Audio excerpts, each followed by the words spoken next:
Hello my dear students, आइए आज हम मॉर्फोलॉजी ऑफ फ्लावरिंग प्लांट्स के पूरी समरी को मस्त तरीके से पढ़ते हैं। Let's discuss the summary lecture for morphology of flowering plants. अब आप जानते हैं मॉर्फोलॉजी का मतलब होता है एक्सटर्नल अपीयरेंस की स्टडी, यानी इसमें हम रूट, शूट के अंदर stem, leaves, flower, fruit and seed की स्टडी करते हैं और साथ में फिर हम 4 प्लांट फैमिलीज को भी डिस्कस करेंगे। तो यही कुछ बातें लिखी हुई है यहाँ पर बहुत सिंपल सी, कि हालांकि एंजियोस्पर्म्स जो है उनमें बहुत भिन्नताएं देखी जाती है एक्सटर्नल स्टडी में, एक्सटर्नल स्ट्रक्चर में यानी मॉर्फोलॉजी में, लेकिन फिर भी सभी के अंदर root, stem, leave, flower, fruit सभी में मिलेंगे। अब आइए सबसे पहले हम स्टार्ट करेंगे रूट से। Let's begin with root. जितना भी अंडरग्राउंड पोर्शन है वो रूट सिस्टम कहलाता है और जो भी मिट्टी के ऊपर है वो सारा शूट सिस्टम कहलाता है। रूट सिस्टम के अंदर रूट आएगी, शूट सिस्टम के अंदर स्टेम आएगा, लीफ आएगी, फ्लावर आएगा, फ्लावर से फ्रूट बनेगा, फ्रूट के अंदर सीड होगी। नोड और इंटरनोड को और बड को अभी हम थोड़ी सी देर में डिस्कस करते हैं। तो आइए सबसे पहले हम बात करते हैं रूट की। अब रूट में हमें मेन क्या आना चाहिए कि रूट जो है वो 3 तरह की हो सकती है। रूट सिस्टम की अगर मैं बात करूं, रूट सिस्टम की, ठीक है। रूट आप सबको पता है पॉजिटिवली जियोट्रॉपिक है, मिट्टी की तरफ जाएगी, नेगेटिवली फोटोट्रॉपिक है क्योंकि सनलाइट से दूर जाएगी। अब रूट सिस्टम 3 तरह के होते हैं। पहली रूट वो होती है जो डायरेक्ट रेडिकल से बनेगी, जैसे ये सीड है, इसमें एम्ब्रियो है, प्लिम्यूल है, रेडिकल है। रेडिकल से सीधे सीधे अगर रूट बन रही है तो उस पूरी रूट्स को मिलाकर टैप रूट सिस्टम कहते हैं, हम अच्छे से जानते हैं। मैं यहाँ शॉर्ट में लिख रही हूं क्योंकि आप सब जानते हो। अब इसमें एक प्राइमरी रूट बनती है जो वर्टिकली डाउन जाएगी और फिर इसमें secondary root, tertiary root, lateral roots बनेंगी। सबको मिलाकर टैप रूट सिस्टम बोलते हैं।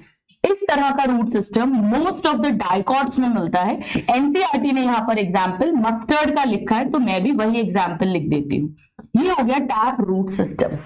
लेकिन ज्यादातर मोनोकॉट्स में क्या होता है, उनमें भी प्राइमरी रूट बनती है लेकिन बहुत थोड़े से टाइम के लिए फिर वो खत्म हो जाती है। तो प्राइमरी रूट शॉर्ट लिव्ड होती है और उसके बाद जो स्टेम है उसकी जो बेस है वहां से बहुत सारी ऐसी धागे धागे जैसी रूट्स निकलती है। ऐसा ज्यादातर मोनोकॉट्स में देखने को मिलता है। एनसीईआरटी ने यहां पर एग्जाम्पल दिया हुआ है गेहूं का, गेहूं, चावल, मक्का, गन्ना सब में धागे धागे जैसी है तो इसे कहते हैं fibrous root system. Fibrous root system. Third का मतलब है अगर रेडिकल के अलावा कहीं से भी रूट निकले, रेडिकल के अलावा कहीं से भी रूट निकले। इसमें तो रेडिकल से ही निकली है प्राइमरी रूट, इसमें रेडिकल से निकली थी, शॉर्ट लिव्ड है, replaced by lots of roots from base of the stem. पर अगर रेडिकल के अलावा कहीं से भी निकलेगी तो उसे हम कह देते हैं एडवेंटिशियस रूट। यहां पे 3 एग्जांपल्स एनसीईआरटी ने दिए, मोनोकॉट, डाइकॉट, कुछ भी हो सकता है। जैसे बरगद का पेड़, बरगद के पेड़ में हम पढ़ेंगे एक तो टैप रूट होती है, वो तो है ही, जो टैप रूट है वो तो है ही, पर उसकी जो ब्रांचेस हैं, ब्रांचेस में से भी प्रॉप रूट्स निकलती हैं, तो ये हो गई एडवेंटिशियस रूट। दूसरा घास, ग्रास के अंदर भी हम पढ़ेंगे एडवेंटिशियस रूट्स होती हैं। और तीसरा है मॉन्स्टेरा। तो ये एग्जांपल्स हमारी बिल्कुल अच्छे से टिप्स पर होने चाहिए, ठीक है। चलिए आइए फटाफट से इतने पार्ट को हम अंडरलाइन कर लेते हैं।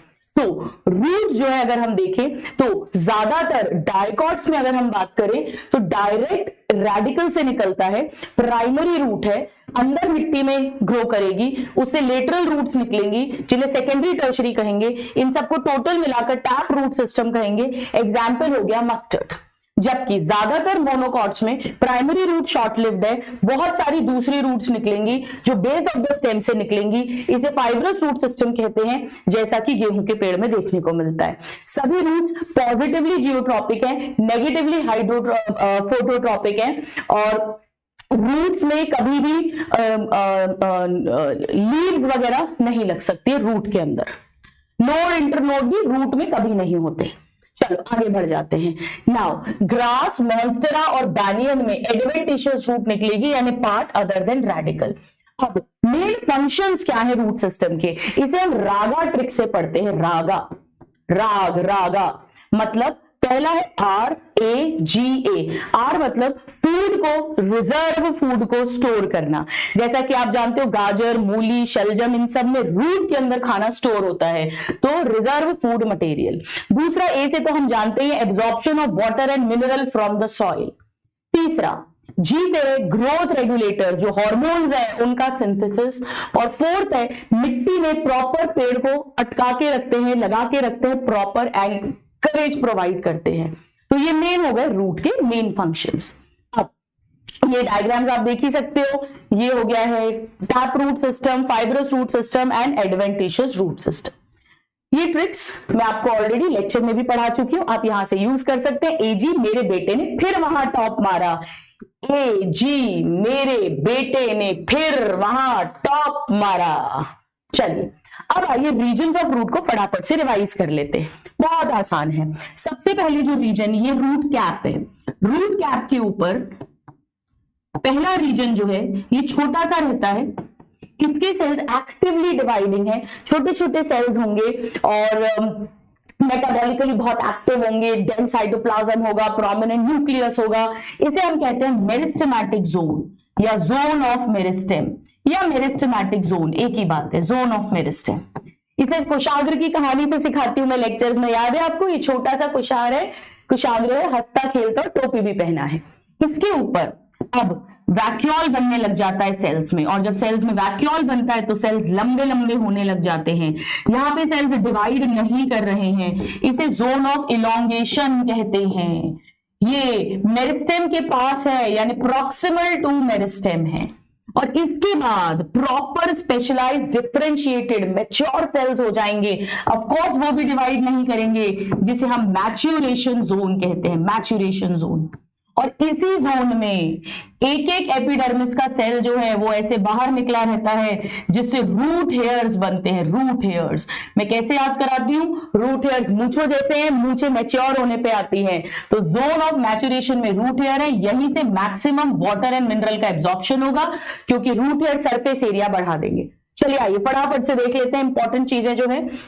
रूट कैप है, थिम्बल लाइक स्ट्रक्चर है, अपेक्स पर है, ये टिप को प्रोटेक्ट करता है। इससे थोड़ा ऊपर मेरिस्टेमेटिक जोन है, सेल छोटे हैं, पतले पतली वॉल है, फटाफट डिवाइड करना है, डेंस प्रोटोप्लाज्म है, रिपीटेडली डिवाइड करते हैं। इसके प्रॉक्सिमल जो है वो जोन ऑफ इलोंगेशन है, और उसके प्रॉक्सिमल जो है वो मैच्योर डिफरेंशिएटेड यानी जोन ऑफ मैच्योरेशन है।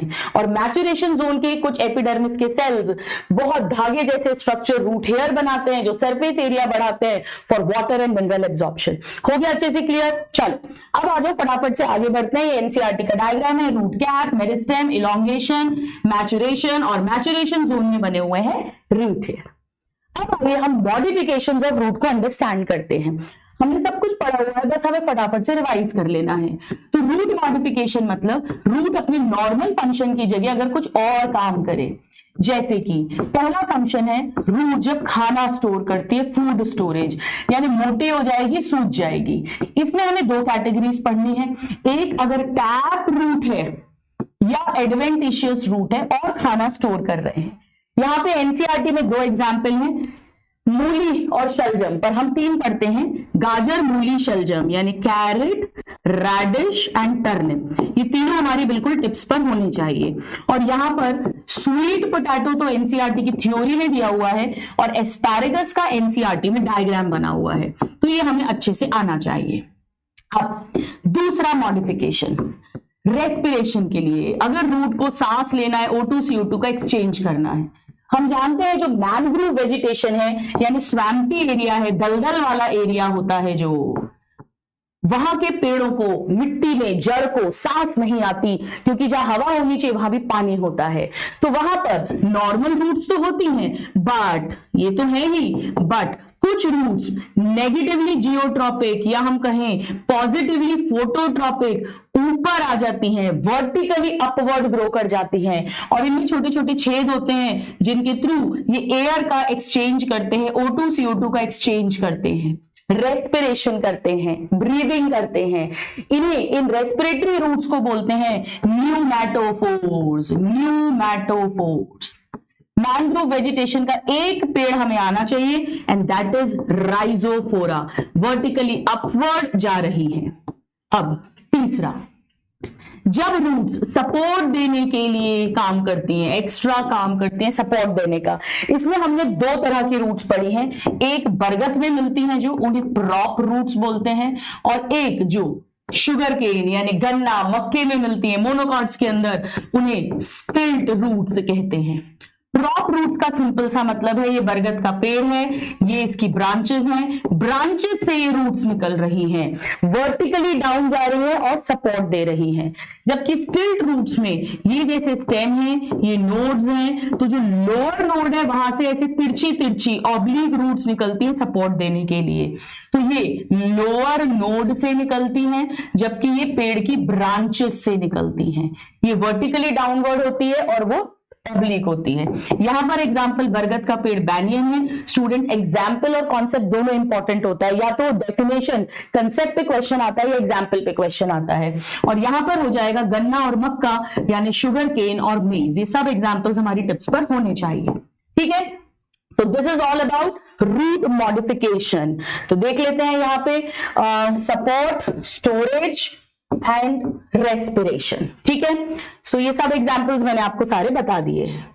ये बरगद का पेड़ बना हुआ है एनसीईआरटी में।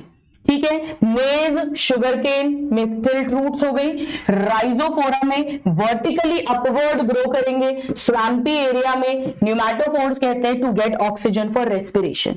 ये देखिए एस्पैरेगस की एडवेंटिशियस रूट खाना स्टोर कर रही है, यहाँ पे turnip, carrot and sweet potato.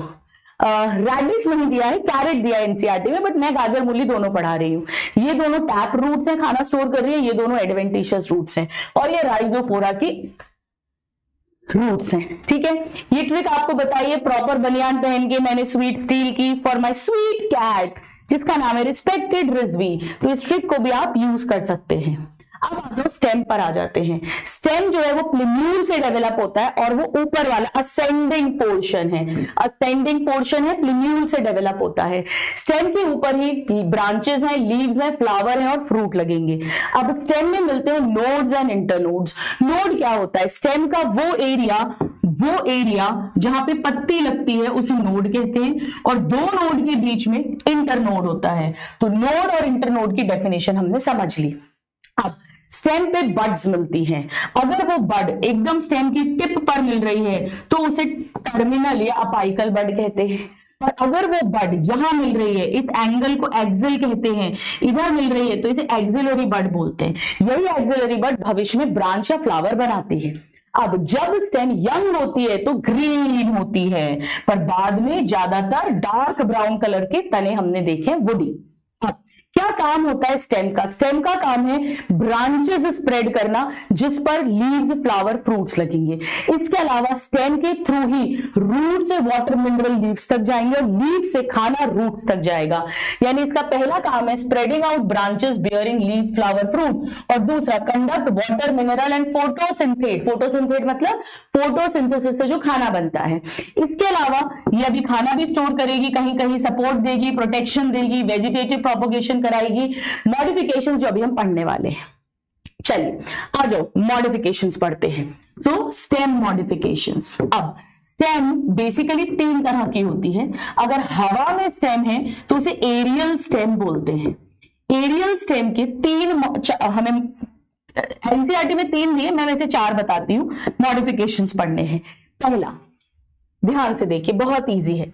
Suppose करिए कि ये नोड है, ये लीफ है या एक्सिलरी बड है, इससे बननी तो थी स्टेम की ब्रांच, पर ऐसा स्पाइरली कॉइल्ड स्ट्रक्चर बन गया, इसे टेंड्रिल कहते हैं।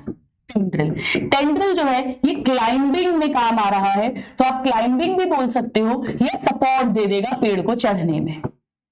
नाउ अगर इसकी जगह पर मान लो एक लॉन्ग पॉइंटेड वुडी स्ट्रक्चर कांटे जैसा बन गया तो उसे थॉर्न कह देते हैं। थॉर्न डिफेंस कर रहा है, रक्षा कर रहा है या प्रोटेक्शन कर रहा है।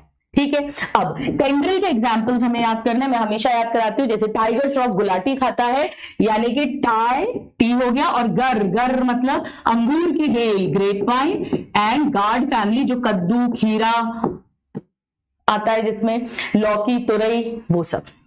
नाउ थॉर्न जो है इसके एग्जाम्पल में कैसे याद कराती हूँ, थॉर पिक्चर लगी है कहां पे, बिग सिनेमा में, बिग सिनेमा यानी बोगनविलिया एंड सिट्रस, नींबू के जो कांटे काटे हैं वो ऐसे ही हैं, यानी ये सब एक्सिलरी बड से डेवलप होते हैं।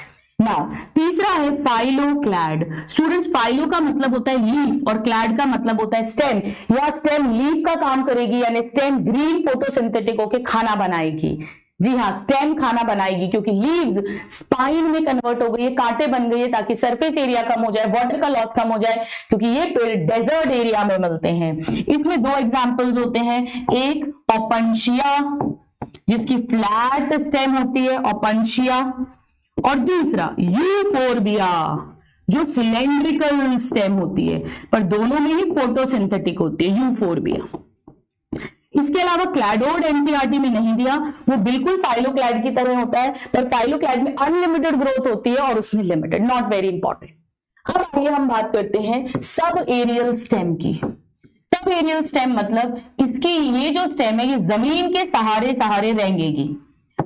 इसमें पहला है रनर। रनर जो है ये धावक की तरह दौड़ता है, मतलब कुछ ऐसा होगा जैसे ये पेड़ है, सपोज ये इसकी नॉर्मल रूट है, ये एक ब्रांच है जमीन के सहारे सहारे, इस पर नोड होगा, नोड पे बड होगी और बड से नया पेड़ बन जाएगा, इसे रनर बोलते हैं। रनर हॉरिजॉन्टल है ये। लेकिन अगर चोर चोरी करके भागा, यानी दीवार कूदा फांदा, हम कैसे सीखते हैं, जैसे मान लीजिए ये एक पेड़ है, ये इसकी ब्रांच है, ये हवा में एरियली अपवर्ड गई फिर डाउनवर्ड गई, यहाँ पे नोड है, बड है, उससे नया पेड़ बन गया। अगर इस तरह की है तो इसे स्टील, स्टोलॉन, चोर से हम स्टोलॉन याद रखते हैं ना। तीसरा, अगर मान लीजिए ये कोई पेड़ है और इसकी ये रूट है और इसकी रूट में से यहाँ स्टेम से थोड़ा अंडरग्राउंड पोर्शन से एक ऐसे ब्रांच निकली और जैसे हम कोल्ड ड्रिंक सक करते हैं ऐसे ऊपर निकली और फिर यहाँ नोड है, बड है और यहाँ दूसरा पेड़ बन गया, तो इसे हम बोलते हैं सक कर रहे हैं, जैसे कोल्ड ड्रिंक यानी सकर। और पानी वाले पेड़ों में क्या होता है, जैसे ये रूट का गुच्छा है, ये लीव्स का गुच्छा है, tuft of roots and rosette of leaves, ये उसकी एक ब्रांच निकली, इस पर अगेन नोड्स हैं, नोड पर बड है और उससे एक और पेड़ बन गया। ये वाटर प्लांट्स में होता है, इसे हम बोलते हैं मूड मेरा ऑफ हुआ फिर सेट हुआ यानी ऑफ सेट। ठीक है, बिल्कुल बस रिवाइज करा रही हूं आपको मोस्ट इंपॉर्टेंट एग्जांपल्स। ऑफसेट के एग्जांपल है एक पहेली मतलब इकॉर्निया एंड पिस्तिया। इसके 3 एग्जांपल्स हैं, आप जानते ही हैं। सकर में कैसे याद कराती हूं, physics, chemistry and bio. Physics का मतलब पाइनएप्पल, केमिस्ट्री का मतलब क्राइसैंथेमम और बायोलॉजी का मतलब बनाना यानी केला। स्टोलॉन के एग्जाम्पल में कैसे बताती हूँ कि जैस्मीन, एक लड़की है जैस्मीन, वो बढ़िया मिंट खा रही थी, मिंट, और मिंट खाते खाते उसने चोर को दौड़ते हुए देखा था, भागते हुए देखा था। नाउ यहां मैं एग्जाम्पल कैसे याद कराती हूँ कि एक रनर है, रनर वो रेस जीतने के बाद घास पे बैठा और घास पे बैठ के उसने स्ट्रॉबेरी खाई। तो ये एग्जाम्पल्स बहुत ज्यादा इंपॉर्टेंट है। चलिए अब आइए तीसरा, कुछ स्टेम अंडरग्राउंड होती है। क्यों चली गई है स्टेम अंडरग्राउंड, क्योंकि अनफेवरेबल कंडीशन है, यानी ये उसे झेलने के लिए गई है, ये ऑर्गन ऑफ पेरिनेशन है। और कैसे झेलेगी, जब इसके पास खाना पीना मौजूद होगा, यानी यहां पर फूड भी स्टोर होगा, फूड स्टोर यानी हम खाएंगे, फूड स्टोर। अब इसमें भी अपन पढ़ते हैं 4, कौन कौन से। सबसे पहले अगर अदरक की तरह है तो उसे बोलते हैं राइजोम, फिर अरबी की तरह कॉर्म, आलू की तरह ट्यूबर और प्याज लहसुन की तरह बल्ब। राइजोम के एग्जाम्पल्स हैं जिंजर यानी अदरक, हल्दी एंड बनाना भी आता है। कॉर्म का एग्जाम्पल है जमीन कंद एंड कोलोकेसिया, अरबी कोलोकेसिया। ट्यूबर का एग्जाम्पल है आलू, पोटैटो, और इसका एग्जाम्पल है अनियन एंड गार्लिक। पोटैटो में क्या होता है, एक बात हमें बहुत अच्छे से याद रखनी है कि आलू के अंदर ये नोड्स हैं और नोड्स पे बड्स हैं, इन्हें आई ऑफ पोटैटो बोलते हैं। ये एक्सिलरी बड है, और अनियन गार्लिक में ये स्टेम है, रिड्यूस्ड स्टेम है। और जो हम खाते हैं, ये इंपॉर्टेंट है, ये जो हम खाते हैं ये फ्लैशी लीव्स हैं जो हम खाते हैं, और फिर एक ये छिलका रहता है जिसे हम फेंक देते हैं काट के, छील के। ठीक है, सो ये सारे मॉडिफिकेशंस मैंने आपको बता दिए स्टेम के। एग्जाम्पल ज्यादा इंपॉर्टेंट है, वेरी वेरी इंपॉर्टेंट है। चलो अब आ जाओ, आगे बढ़ जाते हैं अपन। ये एनसीईआरटी का डायग्राम है, जिंजर, जमीन कंद, पोटैटो। ठीक है, ये देखो टेंड्रिल बन रहा है, और इधर देखो स्पाइन यानी कांटा, थॉर्न बन रहा है, और ये रूट्स नोड पे से निकल रहे हैं, यानी वेजिटेटिव प्रोपोगेशन हो रहा है, नए नए पेड़ बन रहे हैं। ये सब एरियल वाले स्टेम्स की कहानी है। चलिए, सो ये सारा मैंने आपको सिखा दिया। अब आ जाओ लीफ पर आ जाते हैं। लीफ साइड्स में लगी होती है, चपटी होती है, स्टेम पर होती है, नोड पर होती है, और लीफ और स्टेम का एंगल जो है यानी एक्सिल, वहां पर एक बड होती है। तो ये सारी बातें हमने अभी अभी मैंने आपको बोल के दिखा दी है। अब लीफ जो है वो शूट अपाइकल मेरिस्टेम से डेवलप होती है। ये बात हम बहुत अच्छे से सीखेंगे एनाटॉमी वाले चैप्टर में। अब लीफ का मेन काम है फोटोसिंथेसिस करना। पुरानी बड़ी बड़ी लीव्स नीचे होती है, नई नई लीव्स ऊपर आती है, इसे बोलते हैं एक्रोपीटल सक्सेशन। अब लीफ के 3 मेन हिस्से होते हैं, बहुत इजी है। पहला लीफ बेस, फिर डंडी यानी पीटियोल, और फिर मेन लैमिना। 3 हिस्से होते हैं। अब कभी कभी लीफ के बेस पे 2 छोटे छोटे लीफ लाइक स्ट्रक्चर्स होते हैं, तो उन्हें हम स्टिप्यूल बोल देते हैं, जो एक्सिलरी बड की रक्षा करते हैं या प्रोटेक्शन करते हैं। ठीक है, चलिए, जैसे कि दाल वाली फैमिली में हम स्टिप्यूलेट पढ़ेंगे, बाकी आलू वाली और लिली वाली फैमिली को हम एक्स स्टिप्यूलेट पढ़ेंगे। मैं यही लिख देती हूं, फैबेसी फैमिली स्टिप्यूलेट है, क्योंकि ये हमारे सिलेबस में है, ये एनसीईआरटी में बात आगे लिखी है। और सोलिनेसी और लिलिएसी जो है, इनमें स्टिप्यूल नहीं होता, यानी एब्सेंट होता है, जिसे एक्स स्टिप्यूलेट बोलते हैं। अब लीफ बेस 2 तरह का हो सकता है, सूजा हुआ रहता है जिसे पल्विनस बोलते हैं दाल वाली फैमिली में, और ऐसा शीथिंग जैसा होता है मोनोकॉट्स में। बस लीफ बेस के बारे में हमें इतना ही आना चाहिए। तो मोनोकॉट्स में शीथ जैसा होता है, और दालों में पल्विनस कहते हैं जहां पर वो सूज जाता है। अब पीटियोल का काम है, पतली लंबी फ्लेक्सिबल डंडी है जो लैमिना को ऊपर रखे ताकि उस पर सफिशिएंट लाइट आ सके, नंबर 1। और दूसरा, वो पत्ती फड़फड़ाए तो लीफ की कूलिंग हो जाए। अब लैमिना जो है वो एक्सपैंडेड ग्रीन पार्ट है, और पत्ती के अंदर वेन्स और वेनलेट्स मिलती है। अब पत्तियों का शेप अलग हो सकता है, मार्जिन अलग हो सकता है, वो सब कुछ अलग अलग हो सकता है।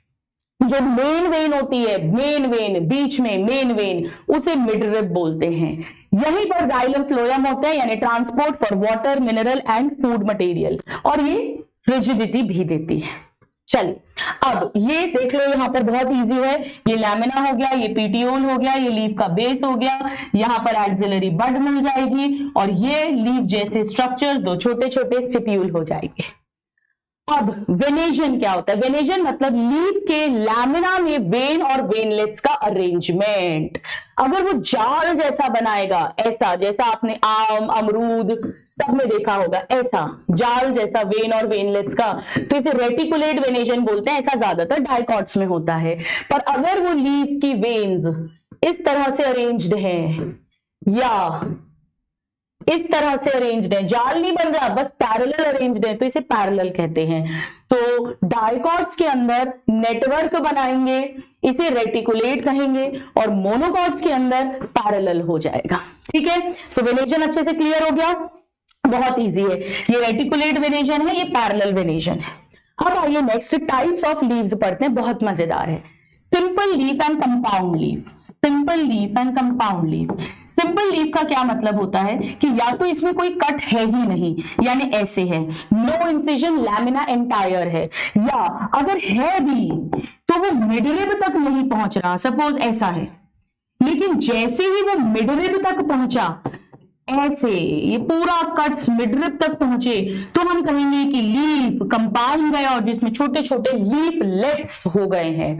ठीक है, सो सिंपल लीफ हो गया अगर लैमिना एंटायर है या इंसिजन है भी, but do not touch the midrib. लेकिन अगर इंसिजन रीच हो रहे हैं मिडरिब तक, जिससे छोटी छोटी लीफलेट्स बढ़ रही है, तो उसे कंपाउंड कहेंगे। नाउ यहां पर भी बड मिलेगी, यहां पर भी बड मिलेगी, यहां पर भी बड मिलेगी, यानी जो एक्सिल ऑफ पीटियोल है, जहां पीटियोल वाला एंगल बन रहा है वहां तो बड दोनों में प्रेजेंट है, पर लीफलेट्स के एंगल में कभी बड नहीं होती है। अब कंपाउंड लीफ भी दो तरह की होती है, एक पिन्नेटली कंपाउंड और दूसरी पामेटली कंपाउंड। बहुत इजी है, अगर हथेली जैसी दिखेगी, हथेली जैसी मतलब ऐसी पत्ती है, ये टिप ऑफ द पीटियोल है, ये वेन्स थी और ऐसे कर ये लीफ बन गई है, इसे पामेटली कंपाउंड कहते हैं। बट अगर मान लो ये तो एक मेन थी, ये बाकी थी, जैसी नीम में देखने को मिलती है ऐसे फेदर जैसी दिख रही है, तो इसे पिन्नेटली कंपाउंड कहते हैं। यहां पर ये जो मिडरिब है इसे रैशेस कहने लग जाते हैं, रैशेस। इसको मैं कैसे याद कराती हूँ, पिन्ना, इसमें भी न आता है और नीम में भी न आता है। और इसे कैसे याद कराती हूँ, हथेली, पाम।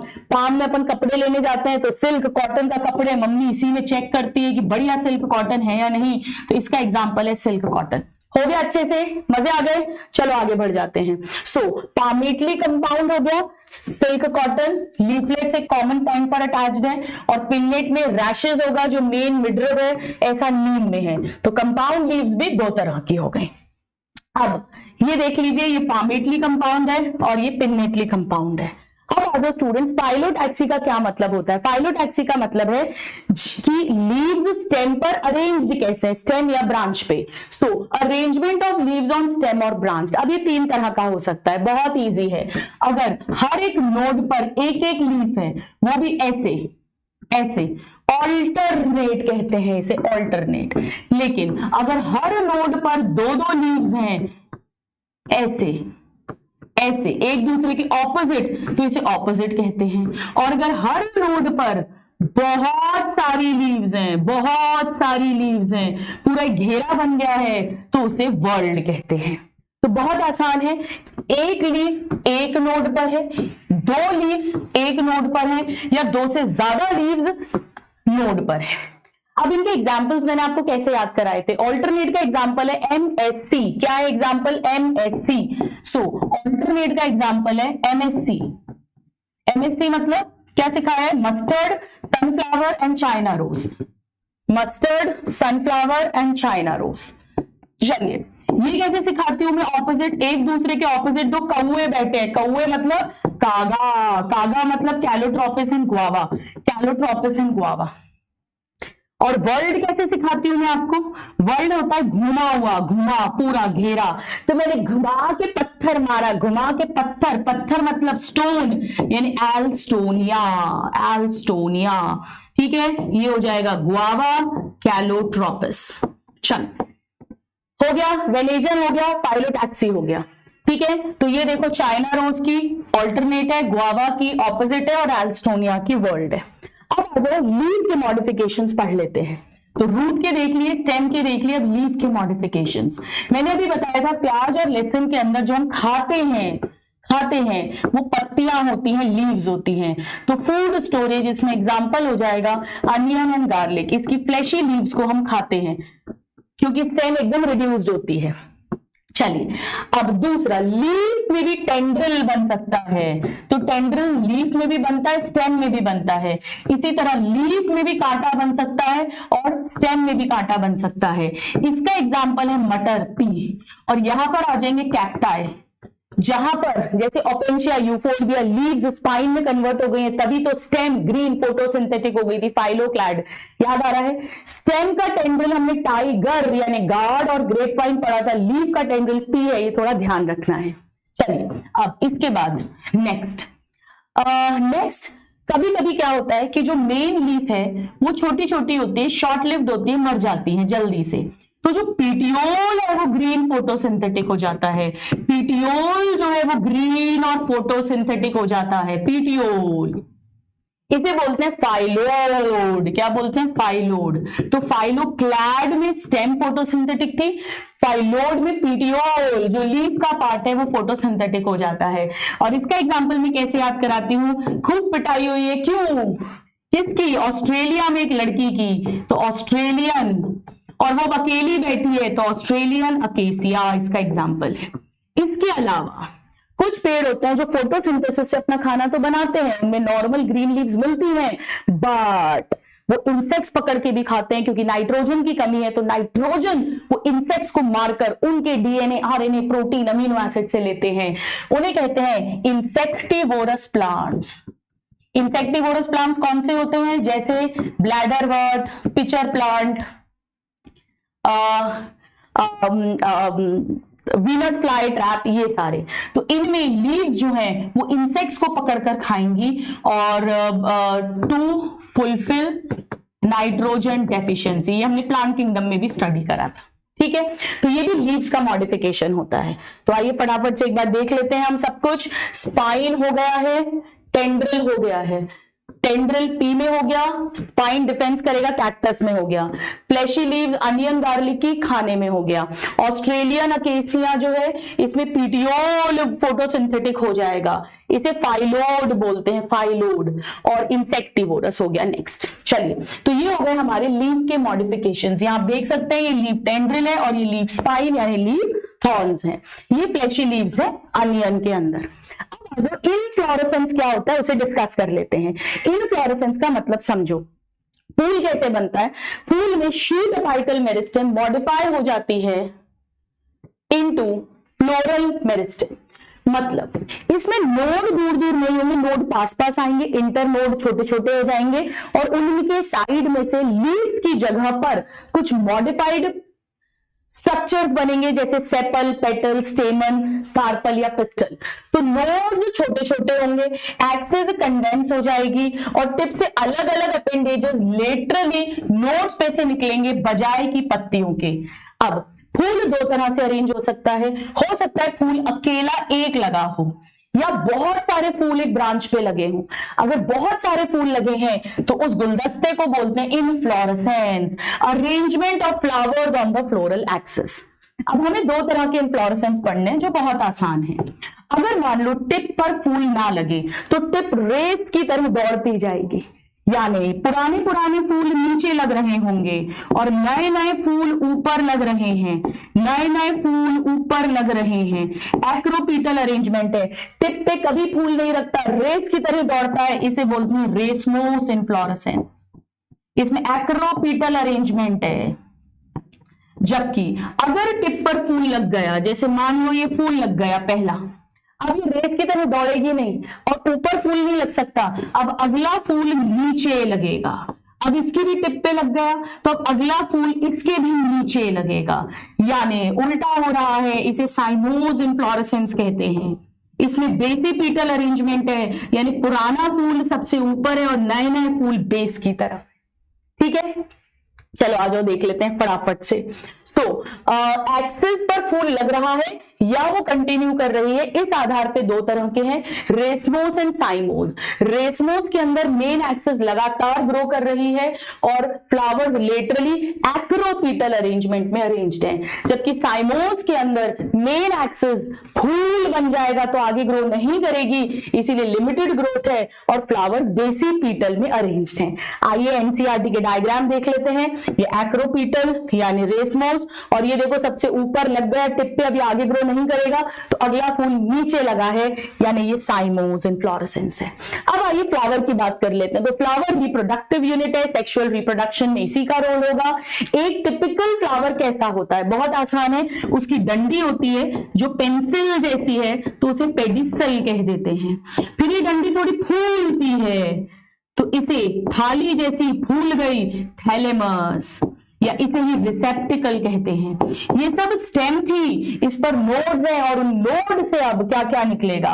ये सेपल निकलेगी, कलरफुल पेटल्स निकलेंगी, मेल पार्ट स्टेमन निकलेंगे और फीमेल पार्ट कार्पल या पिस्टल निकलेगी। ठीक है, चलो, तो ये रिप्रोडक्टिव यूनिट है। एंजियोस्पर्म्स में सेक्सुअल रिप्रोडक्शन होगा। एक चार तरह के घेरे निकलते हैं। डंडी को स्टॉक या पेडिसल बोलते हैं, फूले हुए हिस्से को थैलेमस या रिसेप्टिकल बोलते हैं। जितने भी सेपल्स का घेरा है उसे कैलिक्स बोलते हैं, जितनी भी पेटल्स का घेरा है उसे कोरोला बोलते हैं, जितने भी स्टेमन का घेरा है उसे एंड्रोइशियम बोलते हैं और जितने भी कार्पल का घेरा है उसे गाइनोइशियम बोलते हैं। तो चारों वर्ड्स घेरे क्या है? Calyx, corolla, androecium and gynoecium. अब मेन जो मेल फीमेल गैमीट बनाएंगे, जो रिप्रोडक्टिव ऑर्गन्स हैं, वो है एंड्रोइशियम एंड गाइनोइशियम। और जो कैलिक्स कोरोला है उन्हें एक्सेसरी ऑर्गन्स बोलते हैं। ये इंपॉर्टेंट है। कुछ फूलों में कैलिक्स कोरोला अलग अलग नहीं होता। जैसे अगर हम लिली का फूल देखेंगे तो एक ही उसमें क्या होता है, जैसे नीचे तो ग्रीन ग्रीन पार्ट रहता है जैसा सेपल का रहता है, और ऊपर कलरफुल पेटल आ जाएगी, तो एक ही रहता है। यानी कैलिक्स कोरोला डिस्टिंक्ट नहीं है, अलग अलग नहीं है। तब इसे हम पेरियांथ कहते हैं। इस घेरे को पेरियांथ कहते हैं, एक एक को टेपल बोलते हैं। तो पेरियांथ का मतलब है कैलिक्स कोरोला डिस्टिंक्ट नहीं है, और ऐसा लिली की फैमिली में होता है, Liliaceae family, example lily flower. Now flower के अंदर हो सकता है मेल फीमेल, एंड्रोइशियम गाइनोइशियम दोनों हो तो बाइसेक्सुअल फूल, केवल स्टेमन है तो यूनिसेक्सुअल स्टैमिनेट मेल फूल, केवल पिस्टल या कार्पल है तो उसे वो भी यूनिसेक्सुअल है पर फीमेल फ्लावर है। ठीक है, तो अगर दोनों है तो बाइसेक्सुअल, केवल स्टेमन है या केवल कार्पल है तो यूनिसेक्सुअल। जाओ सिमेट्री ऑफ द फ्लावर पढ़ते हैं जो बहुत इंपॉर्टेंट है। अगर एक फूल ऐसा है जिसे आप कैसे भी कट करो बीच से तो 2 इक्वल हाफ्स हो जाएं, यानी रेडियल सिमेट्री जो जानवरों में कहते हैं उसे कहेंगे एक्टिनोमॉर्फिक। एक्टिनोमॉर्फिक का मतलब है रेडियल सिमेट्री। लेकिन अगर उस फूल को only 1 vertical plane passing through centre, उससे 2 पार्ट्स में डिवाइड करोगे, जिसे हम एनिमल्स के लिए बाइलेटरल कहते हैं, यहां उसे कह देंगे जाइगोमॉर्फिक। अगर आप उसे कुछ भी कर लो 2 इक्वल हाफ्स में नहीं काट सकते, सब उल्टा सीधा आड़ा टेढ़ा है, तो उसे कह देते हैं एसिमेट्रिकल। एसिमेट्रिकल का एग्जांपल है कन्ना। मैं कैसे याद कराती हूं, कन्ना मतलब cannot be divided into 2 equal halves। Now zygomorphic का एग्जांपल दाल वाली फैमिली है तो पी, बीन, गुलमोहर और केसिया।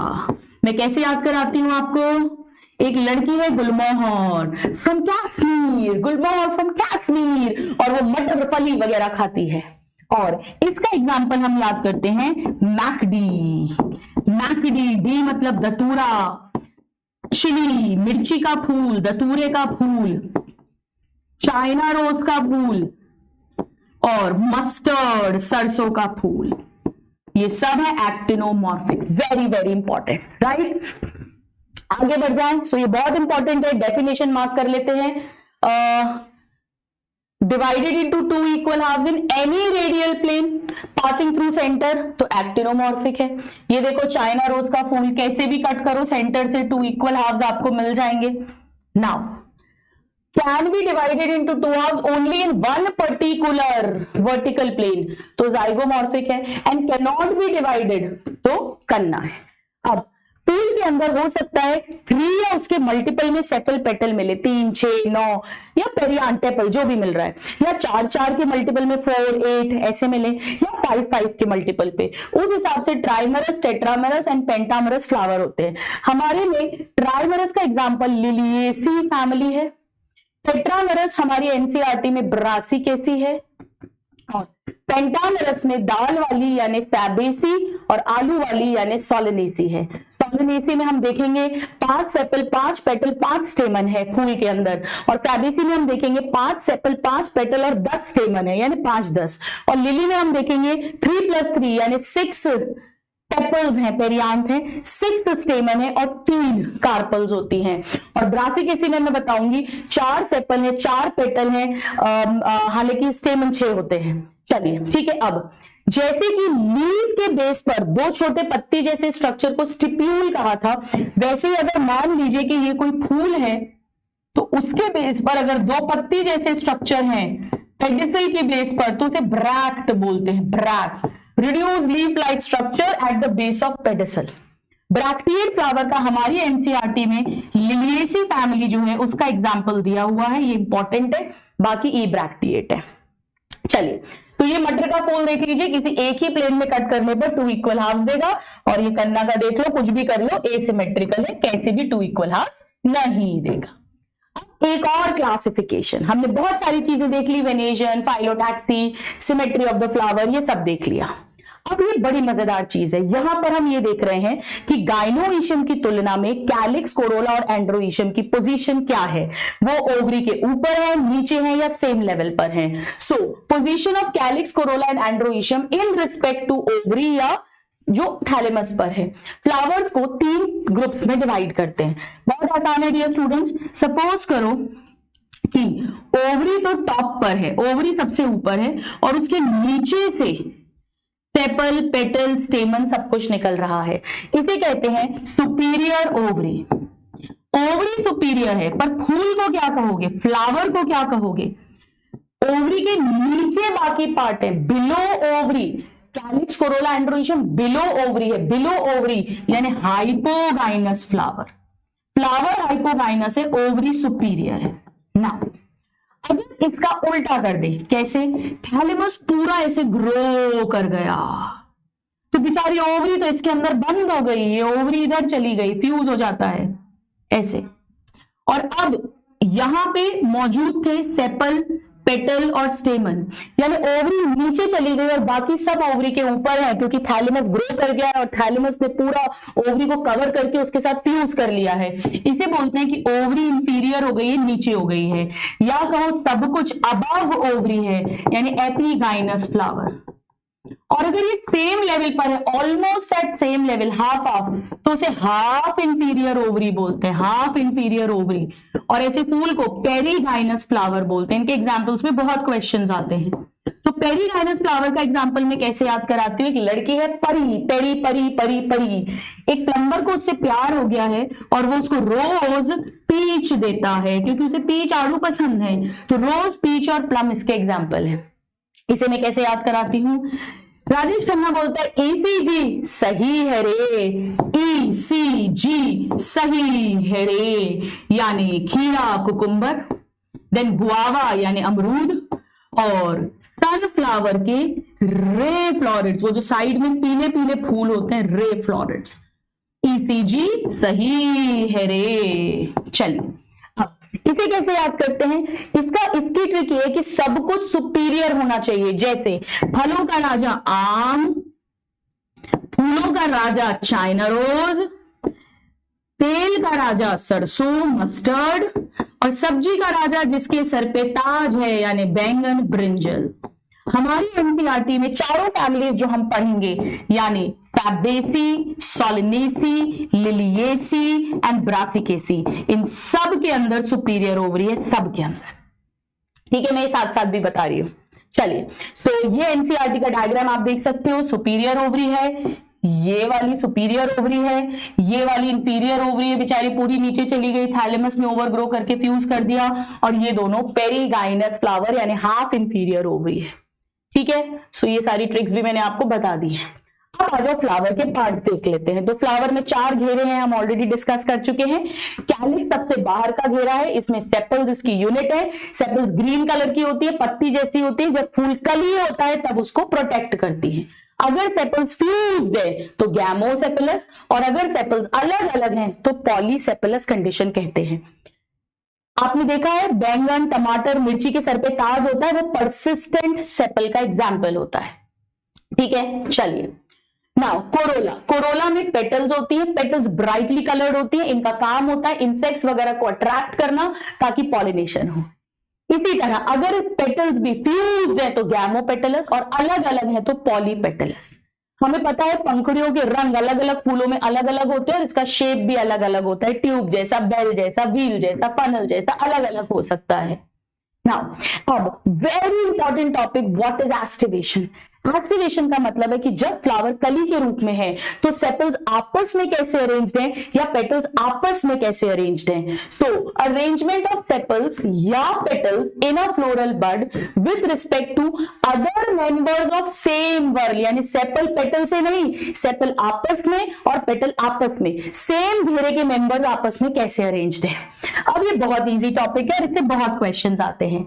अगर मान लीजिए कि सेपल्स आपस में या पेटल्स आपस में जस्ट टच करें, जस्ट टच, बट कोई ओवरलैपिंग नहीं है, तो उसे वेलवेट एस्टिवेशन कहते हैं। इसको मैं याद कराती हूँ, काला वेलवेट। काला वेलवेट मतलब कैलोट्रोपिस का एग्जांपल है। जस्ट टच, काला velvet. Just touch no overlapping, काला वेलवेट, काला वेलवेट कैलोट्रोपस। नाउ दूसरा, अगर वो एक दूसरे को ओवरलैप करें, ऐसे ऐसे, ये ओवरलैपिंग है, एक के अंदर एक की बाहर, एक के अंदर एक की बाहर, इस तरह से अगर हो, 1 सेकेंड ना, ऐसे, तो ये ट्विस्ट हो रहा है, मुड़ा हुआ है, तो इसे ट्विस्टेड कहते हैं, एक पर्टिकुलर डायरेक्शन में। इसे मैं कैसे याद कराती हूँ कि चाइना यानी चाइना रोज, चाइना की जो लेडीज हैं उनकी जो फिंगर है वो एकदम कॉटन जैसी सॉफ्ट सॉफ्ट है, तो वो ट्विस्ट हो जाती है, तो चाइना रोज लेडी फिंगर है कॉटन, ठीक है। तो ये ओवरलैप करेंगे इसमें एक पर्टिकुलर डायरेक्शन में, so China rose and cotton and lady finger. अब अगर वो ओवरलैप करे पर कोई पर्टिकुलर डायरेक्शन नहीं है, मतलब जैसे एक पूरी अंदर है एक पूरी बाहर है, बाकी जो है वो लेट्स से बाहर अंदर ऐसे है, ओवरलैपिंग हो रही है यहाँ पे, ऐसे ही यहाँ पर ऐसे बाहर अंदर है, not in a particular direction, तो इसे इम्ब्रिकेट कहते हैं। इसमें वो 2 एग्जाम्पल आ जाएंगे ना, गुलमोहर लड़की है कैश्मीर, गुलमोहर और कैसिया, जिसे हमने जाइगोमॉर्फिक सिमेट्री में पढ़ा था अगर आपको याद हो। और फोर्थ होता है वेक्सिलरी एस्टिवेशन या पैपिलियोनेसियस, क्योंकि वो पैपिलियोनेसियस यानी दाल वाली फैमिली में मिलता है। इसमें एक पोस्टीरियर पेटल होती है जिसे स्टैंडर्ड बोलते हैं, एक पोस्टीरियर, एक इसके अंदर की तरफ 2 पेटल्स होती हैं साइड्स में, इन्हें विंग्स बोलते हैं, 2 होती है लेटरल और 2 फ्रंट में होती हैं, ये फ्यूज हो जाती हैं जिसे कील कहते हैं, टोटल 5 होती हैं। तभी तो देखो जाइगोमॉर्फिक सिमेट्री बन रही है, ये दाल वाली फैमिली में मिलेगा यानी पी बीन में। तो पी बीन ये वाला और ये वाला, इस दोनों में हमने जाइगोमॉर्फिक सिमेट्री पढ़ी थी। चाइना रोज में हमने एक्टिनोमॉर्फिक पढ़ी थी, मैकडी, कैसे भी कट करो 2 इक्वल हाफ्स मिल जाएंगे। तो इसकी डेफिनेशंस भी इंपॉर्टेंट है, overlap but not in any particular direction, और लार्जेस्ट स्टैंडर्ड है पोस्टीरियर, 2 लेटरल है पेटल्स, 2 सबसे छोटी है आगे जो फ्यूज्ड है, राइट। तो इसकी डेफिनेशन भी इंपॉर्टेंट है और इसका एग्जाम्पल भी इंपॉर्टेंट है। मैं बार बार कह रही हूं ये दोनों चीजें बहुत बहुत इंपॉर्टेंट है। तो ये आप देख सकते हो, जस्ट टच वेलवेट है, in out in out in out in out in out, यानी ओवरलैपिंग हो रही है पर्टिकुलर डायरेक्शन में। यहां देखो ये एक पूरी इन है, ये वाली पूरी आउट है, बाकी in out in out in out है, ये इम्ब्रिकेट है, ये स्टैंडर्ड है, 2 लेटरल है 2 एंटीरियर है, ये दोनों फ्यूज्ड है, ये दाल वाली फैमिली का वेक्सिलरी या पैपिलियोनेसियस है, ठीक है। चलिए आगे बढ़ जाते हैं। तो ये सब मैंने बता दिया है।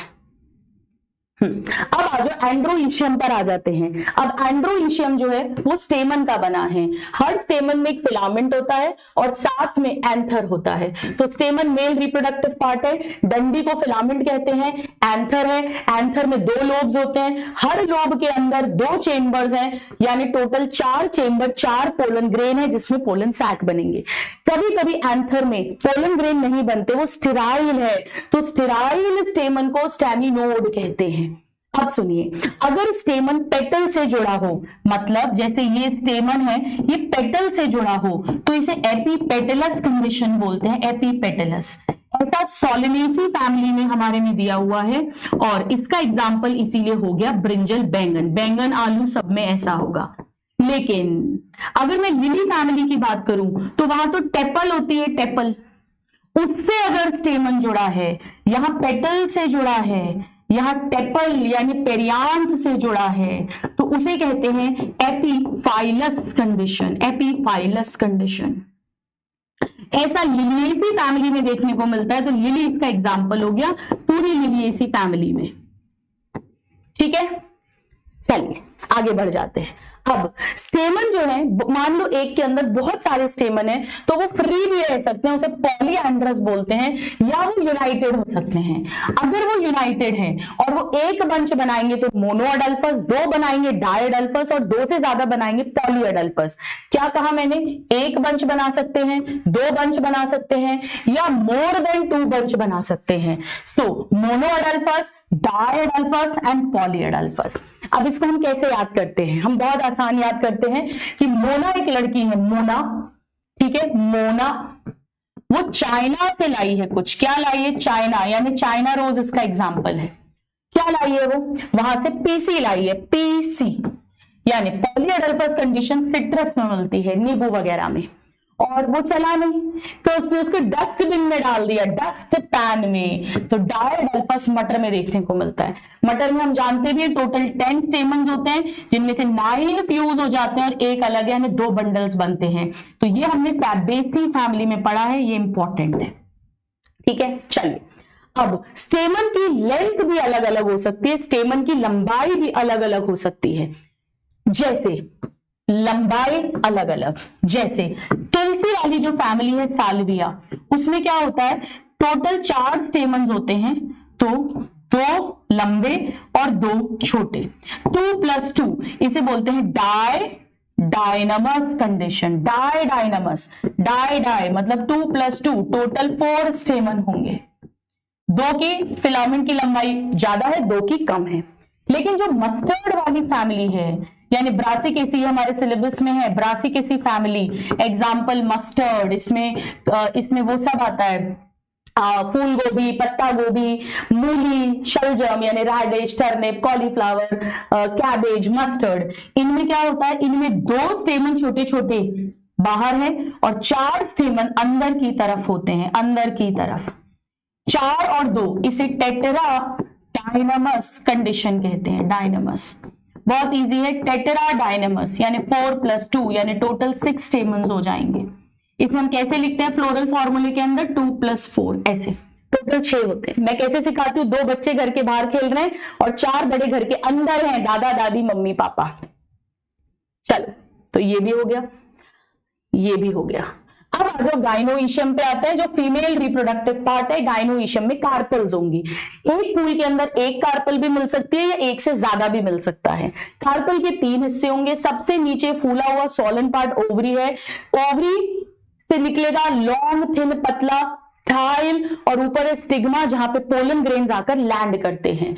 ठीक है, तो ओवरी जो है ये बेसल पार्ट है, फैला हुआ फूला हुआ पार्ट है। इस पर लंबा सा ट्यूब है जिसे स्टाइल बोलते हैं। स्टाइल ने ओवरी को स्टिग्मा से कनेक्ट किया है। स्टिग्मा जो है वो स्टाइल की टिप पर है और यहीं पर पोलन ग्रेन्स रिसीव होंगे। अब ओवरी के अंदर ओव्यूल होते हैं, एक या उससे ज्यादा। बहुत सिंपल है, क्योंकि अगर एक ओवरी है उसमें अगर एक ओव्यूल है यानी ओवरी से फ्रूट बनेगा, ओव्यूल से सीड बनेगा। तो ऐसे फल के अंदर एक बीज होगा, जैसे कि आम में, गेहूं में, चावल में होता है। पर अगर एक ओवरी में बहुत सारे ओव्यूल है तो एक फ्रूट में बहुत सारे सीड बनेंगे, जैसे पपाया, तरबूज, खरबूजा, टमाटर, इन सब में होता है। अब सपोज करो ये ओवरी है, सपोज करो ये ओव्यूल है, तो ये आपस में कनेक्ट होते हैं। उस कुशन लाइक स्ट्रक्चर को बोलते हैं प्लेसेंटा। तो flattened cushion like structure placenta के थ्रू ओवरी ओव्यूल से कनेक्ट होती है। तो आइए अब हम बहुत इंपॉर्टेंट टॉपिक देखते हैं कि प्लेसेंटेशन क्या होता है। प्लेसेंटेशन, चलो एनीवेज पहले और आगे बढ़ते हैं। तो 2 कंडीशन हो सकती है। एक ही कार्पल है तो मोनोकार्पिलरी फ्लावर कहलाएगा, और अगर ज्यादा है तो उसे पॉलीकार्पिलरी या मल्टी कार्पिलरी कहते हैं। मल्टी कार्पिलरी। अब इसमें अगर सारी कार्पल फ्यूज्ड हैं तो उसे सिनकार्पस कहते हैं, और अगर कार्पल्स अलग अलग हैं तो उसे एपोकार्पस कहते हैं। एपोकार्पस, ठीक है। फ्री हो सकती है या फ्यूज्ड हो सकती है। अब समझो, जब सेपल पेटल फ्री थी तो पॉलीसेपेलस पॉलीपेटलस कहा था, फ्यूज्ड थी तो गैमोसेपेलस गैमोपेटलस कहा था। पर यहां पर सिन और एपो वर्ड यूज करते हैं। इनकी मैंने आपको ट्रिक्स पढ़ाई हुई है कि अपोलो वाले जो हैं वो लॉट्स ऑफ रोजेस देते हैं, lots of roses. So lotus और रोज है। और साइना पापा must have tomatoes, so tomato और मस्टर्ड ये दोनों ही हमारे सिलेबस में भी हैं। नाउ ओव्यूल डेवलप करके सीड बनाएंगे और ओवरी मैच्योर होके फ्रूट बनाएगी, ये तो हम जानते ही हैं। तो ये ट्रिक्स भी मैंने आपके लिए यहाँ पे दोबारा से लिख दी है। अब प्लेसेंटेशन का क्या मतलब है? प्लेसेंटेशन का मतलब है प्लेसेंटा की लोकेशन क्या है, और प्लेसेंटा की लोकेशन मतलब ओवरी ओव्यूल से कहां अटैच्ड है। So arrangement of ovule within ovaries. अब हमें 5 तरह के प्लेसेंटा पढ़ने बहुत आसान है। पहले प्लेसेंटा में क्या होगा, जैसा हम मटर में देखते हैं, मटर में क्या देखते हैं, ये इसकी मार्जिन है, वेंट्रल सूचर है, वेंट्रल सूचर, ठीक है।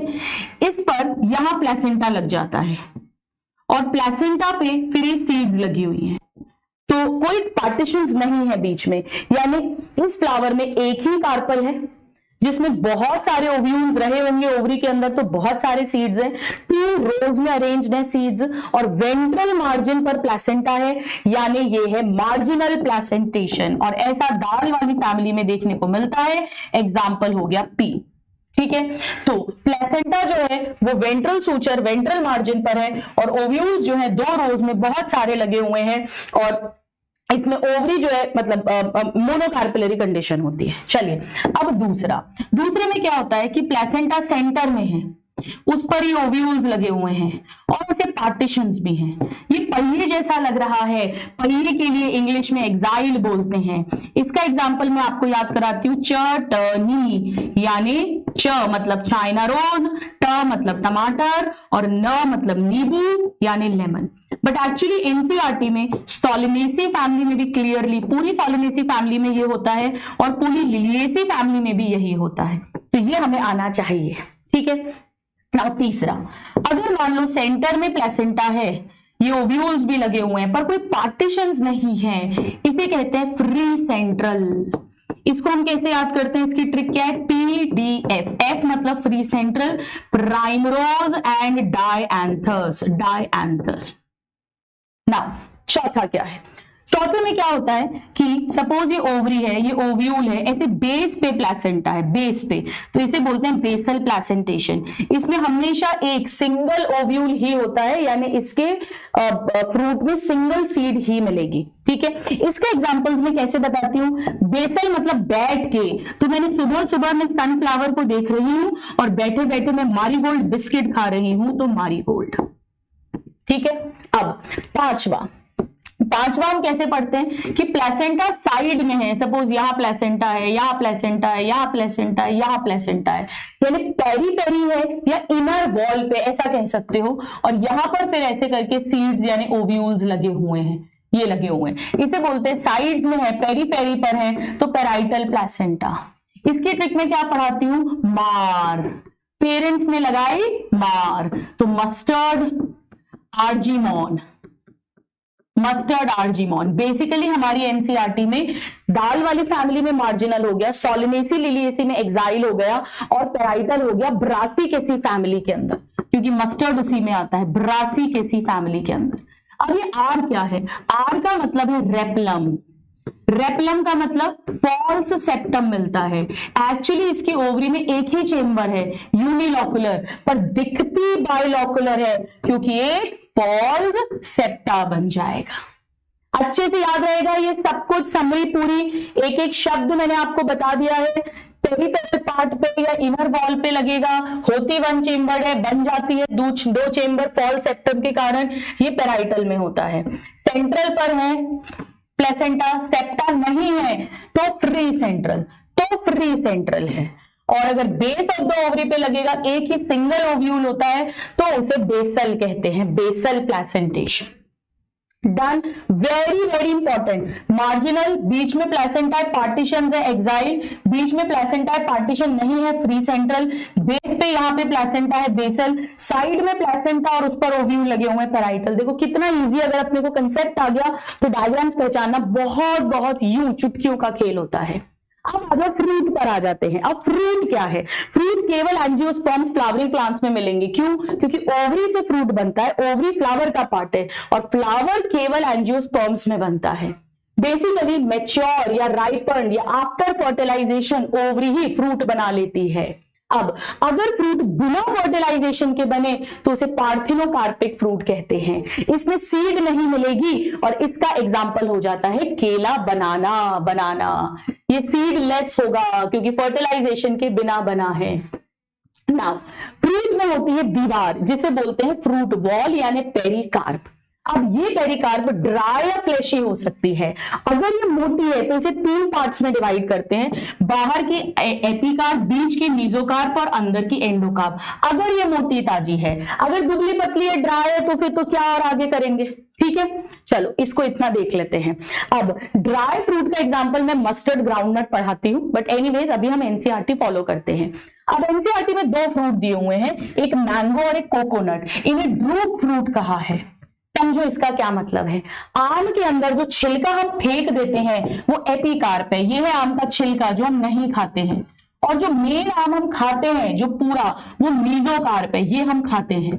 और आम की गुठली जो होती है, गुठली, वो बीज नहीं है, वो एंडोकार्प है और वो पत्थर जैसी है, स्टोनी हार्ड, इसीलिए इसे ड्रूप कहते हैं। बेटा ड्रूप फ्रूट का मतलब है कि उसका जो एंडोकार्प है वो एकदम पत्थर जैसा होगा और उसके अंदर फिर सीड मिलती है। लेकिन कोकोनट में क्या होता है, कोकोनट में जब हरा वाला कोकोनट होता है तो हरा हरा पार्ट एपिकार्प है, वो मोटा सा व्हाइट डंठल मीजोकार्प है, पतली से अंदर व्हाइट लेयर एंडोकार्प है। हम कुछ भी नहीं खाते, हम एंडोस्पर्म खाते हैं। और जब ये नारियल मैच्योर हो जाता है तो ये बाल वाला पार्ट मीजोकार्प है और अंदर एक हल्की सी ब्राउन सी लेयर होती है, वो एंडोकार्प है और उसके अंदर सीड होती है। मैंने आपसे क्या कहा, मैंने आपसे ये कहा कि आम जो होता है, आम इसमें आउटर पतला एपिकार्प छिलका, बीज का हम खाते हैं मीजोकार्प और अंदर स्टोनी हार्ड एंडोकार्प है। पर कोकोनट के अंदर मीजोकार्प धागे धागे जैसा, बाल जैसा बन जाता है। कोकोनट में जो हम खाते हैं वो एंडोस्पर्म है, एंडोस्पर्म। और मैंगो में जो हम खाते हैं वो मीजोकार्प है। दोनों ही ड्रूप फ्रूट्स है, मतलब स्टोनी हार्ड एंडोकार्प है इनकी। अब सीड क्या होता है, ओव्यूल आफ्टर फर्टिलाइजेशन बना देंगे सीड। अब सीड के अंदर क्या होगा, देखो बहुत आसान है। सीड के अंदर एक तो सबसे बाहर सीड कोट होगा। ये सीड कोट क्या थे, ओव्यूल के इंटेग्यूमेंट्स। आउटर होगा एक इनर होगा, क्योंकि एंजियोस्पर्म्स में दो होते हैं। इसे बोलते हैं टेस्टा और इसे बोलते हैं टेगमन। बहुत आसान है, बहुत आसान है। आउटर और इनर में से एन इसमें आ रहा है, टेस्टा और टेगमन में से एन इसमें आ रहा है, ठीक है। अब इसके अंदर होगा एम्ब्रियो, सीड के अंदर होगा एम्ब्रियो। अब एम्ब्रियो में क्या क्या होता है, बहुत आसान है। जैसे अगर मैं कोई भी एम्ब्रियो की बात करूं तो एक तो उसमें कॉटिलिडन्स होंगे, ठीक है। कॉटिलिडन्स अगर मोनोकॉट है तो 1 होंगे, डाइकॉट है तो 2 होंगे और बाकी पूरी कहलाएगी एम्ब्रियोनल एक्सिस। एम्ब्रियोनल एक्सिस, इस एक्सिस में 2 हिस्से होंगे, ऊपर का एक नीचे का। ऊपर वाले को एपिकोटाइल बोलेंगे, नीचे वाले को हाइपोकोटाइल बोलेंगे। अभी डायग्राम बना के दिखाती हूं। एपिकोटाइल की टिप को प्लिन्यूल बोलते हैं, जिससे पूरा शूट सिस्टम डेवलप होगा, और हाइपोकोटाइल की टिप को रेडिकल बोलते हैं, जिससे पूरा रूट सिस्टम डेवलप होगा, ठीक है। चलिए, सो गेहूं, चावल, मक्का, गन्ना, मोनोकॉट में एक कॉटिलिडन है और ग्राम, पी, बीन्स, इनमें 2 कॉटिलिडन है जो डाइकॉट्स है। डाइकॉट की सीड कैसी दिखती है, जैसे 2 मोटे ताजे कॉटिलिडन्स होते हैं, ये एपिकोटाइल हो गया, ये हाइपोकोटाइल हो गया, पूरी एम्ब्रियोनल एक्सिस है, इधर पे रेडिकल हो गया और इधर पे ही प्लिन्यूल हो गया, ऐसा दिखता है। इसमें बहुत सारा खाना भरा होता है कॉटिलिडन्स के अंदर, मोटे ताजे कॉटिलिडन्स हैं। देखो मैंने कितने मोटे ताजे बनाए हैं।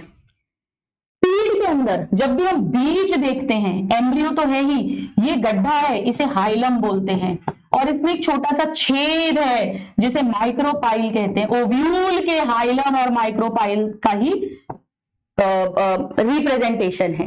इसी माइक्रोपाइल के थ्रू बीज जब मिट्टी में डाल के हम पानी देते हैं तो पानी हवा इसी के थ्रू घुसता है। तो हाइलम सीड कोट में एक स्कार है और उसी के थ्रू सीड फ्रूट से अटैच है और हाइलम के ऊपर एक छोटा सा छेद है जिसे माइक्रोपाइल बोलते हैं, ठीक है। अब इसके कॉटिलिडन मोटे ताजे हैं, यानी एंडोस्पर्म जल्दी से खत्म हो जाएगी क्योंकि उसका खाना कॉटिलिडन के अंदर भर गया है। डिटेल सेक्सुअल रिप्रोडक्शन में पढ़ेंगे। और इसीलिए डाइकॉट्स की सीड्स जो हैं वो मोस्टली नॉन एंडोस्पर्मिक होती हैं, नॉन एंडोस्पर्मिक। ऐसा क्यों होता है, क्योंकि उनके एंडोस्पर्म का खाना कॉटिलिडन के अंदर भर गया तो एंडोस्पर्म खत्म हो जाती है। अब ध्यान से सुनो, डाइकॉट के अंदर एंडोस्पर्मिक सीड के एग्जांपल्स कौन कौन से हैं, एंडोस्पर्मिक सीड के। तो हमें यहां पर ध्यान रखना है, एक तो कॉटन और कैस्टर, ये डाइकॉट है पर एंडोस्पर्मिक है, इनकी एंडोस्पर्म बची रहती है आखिरी तक। और एनसीईआरटी में सोलेनेसी फैमिली लिखी हुई है। सोलेनेसी फैमिली वैसे डाइकॉट फैमिली है पर इसमें भी एंडोस्पर्मिक सीड मिलती है। अब आ जाओ, ये देख लो पहले एनसीईआरटी का एग्जांपल। सीड कोट हो गया, हाइलम हो गया, माइक्रोपाइल हो गया, दोनों कॉटिलिडन्स हो गए, ये एम्ब्रियोनल एक्सिस हो गया, एपिकोटाइल, हाइपोकोटाइल, तो टिप पर प्लिन्यूल और रेडिकल हो गया। अब आ जाओ फटाफट से मोनोकॉट सीड को डिस्कस कर लेते हैं। मोनोकॉट सीड ज्यादातर एंडोस्पर्मिक होती है। क्यों होती है? क्योंकि इनमें कॉटिलिडन एक है, दुबला पतला है, तो एंडोस्पर्म बनी रहती है। लेकिन ऑर्किड्स में नॉन एंडोस्पर्मिक है। हमारे में एक ही फैमिली में मोनोकॉट जो हम पढ़ते हैं लिली वाली, तो ऑफकोर्स वो भी एंडोस्पर्मिक ही होगी। अब इसमें क्या होता है, सीड कोट और फ्रूट वॉल फ्यूज हो जाते हैं, क्योंकि सीड कोट एकदम पतला मेम्ब्रेनस होता है, ये इंपॉर्टेंट है। अब इसमें क्या होता है, जैसे मान लो ये सीड है, ठीक है, इधर एम्ब्रियो है, एम्ब्रियो में इधर एक पतला सा कॉटिलिडन है, ये एम्ब्रियोनल एक्सिस है, एपिकोटाइल, हाइपोकोटाइल, प्लिम्यूल और रेडिकल। तो एनसीईआरटी में से बनाया कैसे है, ऐसे। यहां कुछ नहीं दिखाया, मतलब ये स्क्यूटेलम है, शील्ड शेप का, घास वाली फैमिली में स्पेशली दिखता है। This is equal to cotyledon, ये इसका कॉटिलिडन है दुबला पतला। फिर एम्ब्रियोनल एक्सिस भी लेबल नहीं करी हुई है, सीधे उन्होंने कैसे दिखा दिया है, मैं बताती हूं आपको, ऐसे। इसका क्या मतलब है कि यहां पे रेडिकल होगा, बना नहीं है, पर यहां पे हाइपोकोटाइल होगा, एपिकोटाइल होगा, तो इस एरिया में प्लिम्यूल होगा। अब मोनोकॉट मोर एडवांस में बाद में आए हैं, तो प्लिम्यूल और रेडिकल की रक्षा करने के लिए कवरिंग शीट होती है, इसे बोलते हैं कॉलियोप्टाइल। और नीचे जो रेडिकल को कवर करती है उसे बोलते हैं कॉलियोराइजा। नाम से ही समझ में आ रहा है, राइजा रेडिकल को करेगी और कॉलियोप्टाइल प्लिम्यूल को करेगी। तो ऐसे करके दिखा दिया गया है। अब सीड कोट और फ्रूट वॉल पूरी फ्यूज्ड है। आपने देखा है गेहूं चावल जब मुंह में एक दाना खाओगे, एक एक दाना एक एक फ्रूट है, तो बीज ऐसे प्रॉपर अलग नहीं कर सकते, उसी के साथ चिपका रहता है, फ्यूज्ड होता है। ये पूरी एंडोस्पर्म है, एंडोस्पर्म स्टार्च भरा हुआ है, खाना भरा हुआ है। और ये वाली जो लेयर है, ये जो इस एंडोस्पर्म को इस एम्ब्रियो से अलग कर रही है, इस पूरी लेयर को एल्यूरॉन लेयर बोलते हैं। स्टूडेंट्स ये प्रोटीन से भरपूर है, यानी प्रोटीनेशियस है। एक्चुअली ये भी एंडोस्पर्म ही है, प्रोटीन वाली एंडोस्पर्म। ये दोनों ही ट्रिप्लॉइड होते हैं, एंडोस्पर्म होते हैं, ठीक है। तो यहां पर कॉटिलिडन दुबला पतला है, एंडोस्पर्म बल्कि ये खाना स्टोर करती है, और एंडोस्पर्म की जो बाहर वाली लेयर है एल्यूरॉन लेयर, वो एम्ब्रियो को सेपरेट करेगी। ये प्रोटीनेशियस लेयर है जिसे एल्यूरॉन लेयर बोलते हैं। एम्ब्रियो बेचारा छोटा सा है और एक कोने में वन एंड में बेचारा फंसा हुआ है, ठीक है। इसमें एक बड़ा शील्ड शेप का कॉटिलिडन है जिसे स्क्यूटेलम बोलते हैं। बाकी प्लिम्यूल, रेडिकल कवरिंग्स के अंदर एनक्लोज्ड है, जिन्हें कॉलियोप्टाइल और कॉलियोराइजा बोलते हैं। चलिए ये देखिए एनसीईआरटी का डायग्राम अब हमारे लिए बहुत इजी है। ये पूरी इतनी सारी एंडोस्पर्म है, ये पूरा एम्ब्रियो है। यहां आप देख सकते हो ये कॉलियोराइजा, रेडिकल, इसके ऊपर हाइपोकोटाइल होगा, एपिकोटाइल होगा, फिर प्लिम्यूल, कॉलियोप्टाइल, इधर साइड में पतला सा लार्ज शील्ड शेप का स्क्यूटेलम यानी कॉटिलिडन है।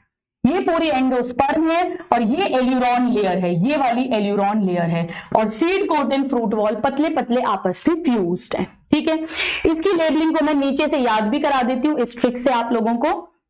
तो आप देख सकते हो trick, Cristiano Ronaldo place country soccer, इसको यहां लिख दो तो अगेंस्ट इंग्लैंड, ठीक है। चलिए तो जिसको हेल्प करे वो ये ट्रिक से आई होप आपने याद किया होगा। अब यहां पर आकर हमारा कंप्लीट हो गया सीड भी, यानी हमने क्या क्या पढ़ लिया है, हमने क्या क्या रिवाइज कर लिया है, समराइज कर लिया है। हमने रूट, स्टेम, लीफ और तीनों के मॉडिफिकेशंस, वेनेजन, फाइलोटैक्सी, फिर इनफ्लोरेसेंस के टाइप्स, फिर फ्लावर का बेसिक स्ट्रक्चर, और फिर फ्लावर के अंदर हमने एस्टिवेशन पढ़ा, प्लेसेंटेशन पढ़ा, सिमेट्री पढ़ी, ये सब बहुत इंपॉर्टेंट है। और उसके बाद हमने पढ़ा फ्लावर में कैलिक्स, कोरोला, एंड्रोइशियम, गाइनोइशियम। एंड्रोइशियम में हमने पॉलीएंड्रस एंड डायएडल्फस, मोनोएडल्फस, पॉलीएडल्फस कंडीशन पढ़ी, डाइडाइनमस एंड टेट्राडाइनमस कंडीशन पढ़ी। फिर हमने गाइनोइशियम के अंदर में मोनोकार्पिलरी, मल्टीकार्पिलरी, सिनकार्पस, एपोकार्पस, ये सब पढ़ा और प्लेसेंटेशन को डिस्कस किया। फिर हमने फ्लावर के बाद फ्रूट पढ़ा और फ्रूट के बाद हमने सीड पढ़ी, मोनोकॉट, डाइकॉट, सीड का देख लिया, यानी root, stem, leaf, inflorescence, flower, fruit and seed. अब आइए हम कुछ फैमिलीज को डिस्कस कर लेते हैं। अब आपको पता ही है ये कैलिक्स है, ये कोरोला है, एंड्रोइशियम है, गाइनोइशियम है। ब्रैक्टिएट होगा तो ऐसा लिखेंगे, नहीं है तो ऐसा लिखेंगे, ठीक है। इसके अलावा अगर मुझे एपीपेटलस कंडीशन बतानी है, यानी कोरोला से स्टेमन जुड़ा हुआ है तो ऐसे दिखा देंगे, और अगर एपीफाइलस दिखानी है यानी पेरियान से स्टेमन जुड़ा है तो ऐसे दिखा देंगे। ठीक है। अगर सुपीरियर ओवरी बतानी है तो ओवरी सबसे ऊपर है, नीचे। अगर इंफीरियर ओवरी बतानी है तो ऐसे, और हाफ इंफीरियर बतानी है तो ऐसे। अगर 5 स्टेमन है, सॉरी 5 सेपल्स हैं, 5 पेटल हैं तो ऐसे, और अगर फ्यूज्ड है तो ब्रैकेट लगा देंगे, ब्रैकेट नहीं लगा मतलब फ्री है। ये कुछ सिंबल्स हैं जो आप ऑलरेडी जानते हो, बहुत बहुत इजी है, इसमें कोई बड़ी बात नहीं है। चलिए अब आइए हम फटाफट से फैमिलीज पढ़ लेते हैं। अब फैमिलीज में स्टूडेंट्स, ये मैंने पूरा चार्ट आपको बताया था, मैं मेन आपको यहां पर जो बताऊंगी वो बताऊंगी इनके फ्लोरल फॉर्मूले, उससे सारी मेन इंफॉर्मेशन आ जाएगी, और उनके एग्जाम्पल्स याद करने का तरीका। ठीक है, तो ये हम सारा ऑब्वियसली कर चुके हैं। चलो आ जाओ, पहले दाल वाली फैमिली हम कैसे पढ़ते हैं। दाल वाली फैमिली ये फर्स्ट फैमिली है, फर्स्ट मतलब इनका परसेंटेज बहुत बढ़िया है। बाइसेक्सुअल हम सारी पढ़ेंगे, चारों बाइसेक्सुअल है। डाइकॉट है तो इसमें कैलिक्स कोरोला अलग अलग होंगे। सुपीरियर ओवरी सब में पढ़ेंगे हम। ठीक है, अब 5 + 5 10 स्टार दोस्त हैं, 5 + 5 10 स्टार, 5 + 5 10 स्टार। और ब्रैकेट कहां लगता है इसमें, कैसे सिखाती हूं मैं, कैसी है, अरे भाई कैसी है, यानी के सी और ए में लगता है। तो 5 सेपल्स हैं, आपस में फ्यूज्ड हैं, 5 पेटल्स हैं, याद है ना, ये एक स्टैंडर्ड, 2 लेटरल, 2 एंटीरियर, वो वाली फ्यूज्ड, यानी ये क्या कंडीशन है बेटा, ये वैक्सिलरी एस्टिवेशन शो हो रहा है, वैक्सिलरी एस्टिवेशन जो हमने पढ़ा था। ठीक है, ये क्या दिख रहा है, 9 स्टेमन के फिलामेंट फ्यूज्ड है, यानी डाई अडल्फस कंडीशन दिख रही है हमें।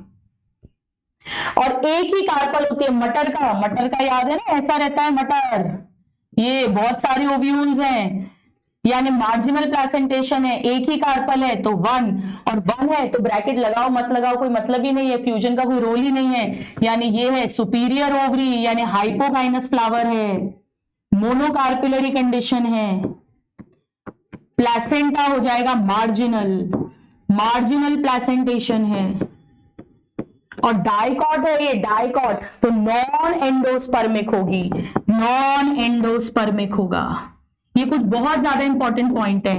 दाल वाली फैमिली में लीफ बेस स्वॉलन मिला था, याद है, सो पल्विनेट लीफ बेस मिलेगा। दाल वाली फैमिली में रूट में नोड्यूल्स मिलेंगे, रूट कैसी मिलेगी, डाइकॉट है ना, डाइकॉट है तो टैप रूट, अभी पढ़ा था हमने, टैप रूट मेनली डाइकॉट्स में मिलती है, तो टैप रूट मिलेगी। ठीक है, लीफ सिंपल हो सकती है, कंपाउंड हो सकती है, मोस्ट पिन्नेट हो सकती है, कैसी भी हो सकती है, वो बहुत ज्यादा इंपॉर्टेंट नहीं है। तो हमने इसका एस्टिवेशन देख लिया, हमने इसका प्लेसेंटेशन देख लिया, और डायडल्फस कंडीशन इसमें देखने को मिलती है, ये इंपॉर्टेंट पॉइंट है। चलिए अब इसके एग्जाम्पल्स में उसकी कैसे याद कराती हूं आपको। एग्जाम्पल्स मैंने कैसे याद कराए हैं आपको कि इंडियंस, यानी इंडिगो फेरा डाई है नीले रंग की, इंडियंस, लाइक मतलब ल्यूपिन, मीठी मीठी मटर हो, ताले हो, और तेल में डूबे हुए 3 समोसे। तो मीठी मीठी मटर हो, दाल हो, तेल हो, और 3 यानी ट्राइफोलियम 3 समोसा यानी सस्बेनिया, मुलेठी एंड सन है। मुलेठी दवाई है, सस्बेनिया ट्राइफोलियम जो है ये फाइबर पाउडर है, चारा है, सन है फाइबर है, इंडिगो फेरा ब्लू कलर की डाई है, तेल में सोयाबीन ग्राउंडनट आ जाएंगे, दालों में भी सोयाबीन ग्राउंडनट ग्राम अरहर सेम ये सब कुछ आ जाएंगे, और स्वीट पी और ल्यूपिन सजावटी पेड़ है। ठीक है, तो ये मैं ऑलरेडी सिखा चुकी हूं आपको। चलिए इसका डायग्राम भी देखते ही पहचान आ जाता है। ये देखो, एक पोस्टीरियर है, 2 लेटरल हैं और 2 एंटीरियर हैं, एंटीरियर वाली फ्यूज है, या तो ऐसे देख लो, या ये 9 आपस में फ्यूज्ड हैं और एक अलग है, ऐसे देख लो। ठीक है, सिमेट्री कैसी पढ़ी है इसमें वो भी लिख लेते हैं, जाइगोमॉर्फिक सिमेट्री पढ़ी है, जाइगोमॉर्फिक सिमेट्री। तो एक ही कार्पल है, एक ही चेंबर है, यानी यूनिलॉक्यूलर कंडीशन। हाँ, बीज 1 to many हो सकते हैं, सीड एक भी हो सकता है, बहुत सारे भी हो सकते हैं। ठीक है, मटर में तो बहुत सारे पढ़े। चलो अब आ जाओ second family which is Solanaceae. तो ये तो सब आ जाओ, अभी मैं बता देती हूँ आपको, कोई बड़ी बात नहीं है। चलिए अब इसका कैसे देखते हैं। ये सेकंड आए मतलब अभी भी नंबर और लाने हैं तब फर्स्ट आएंगे। बाइसेक्सुअल सारे पढ़े हैं। डाइकॉट है तो इसमें भी कैलिक्स कोरोला अलग अलग होगा। इसको हमने पढ़ा था 555 घुट्टी 555 घुट्टी 555 घुट्टी। इसमें याद है आपको दाल वाली इसमें आलू ब्रिंजल एग्जाम्पल पढ़ाया था जहां पे स्टेमन पेटल से जुड़ा है, तो ये एपीपेटलस कंडीशन को शो कर रहे हैं। अब इसमें 2 कार्पल हैं, फर्स्ट में 1 है, सेकंड में 2 है और थर्ड वाली लिली में 3 है। 1 2 3 1 2 3 याद रखने का तरीका। सुपीरियर ओवरी सब में पढ़ी है हमने, यानी इसमें भी सुपीरियर ओवरी है यानी हाइपोगाइनस फ्लावर है और इसमें 2 कार्पल्स हैं। तो पहली वाली फैमिली में बाइकार्पेलरी, दूसरी में पहली में मोनोकार्पेलरी, दूसरी में बाइकार्पेलरी, तीसरी में ट्राइकार्पेलरी। वहां पे 1 चेंबर है, यहाँ पे 2 चेंबर है, अगली वाली में 3 चेंबर होगा। बाइलॉक्यूलर ओवरी। अब प्लेसेंटा कौन सा पढ़ा था मैंने आपको बताया था, सेकेंड और थर्ड दोनों फैमिली में एक्साइल प्लेसेंटेशन है। एक्साइल प्लेसेंटेशन है। बीज बहुत सारे हो सकते हैं, एक्साइल याद भी रख सकते हो। एक्साइल में ट पढ़ा था टमाटर, टमाटर इसी फैमिली में आता है। सीड्स बहुत सारे होंगे, ऑफकोर्स बेनी होंगे। और मैंने आपसे कहा था कि वैसे तो ये डाइकॉट है लेकिन इसमें एंडोस्पर्मिक सीड मिलती है, इस बात को हमें ध्यान रखना है। तो एंडोस्पर्मिक सीड मिलती है, ठीक है। ये सब हमने इसके बारे में ऑलरेडी पढ़ा था।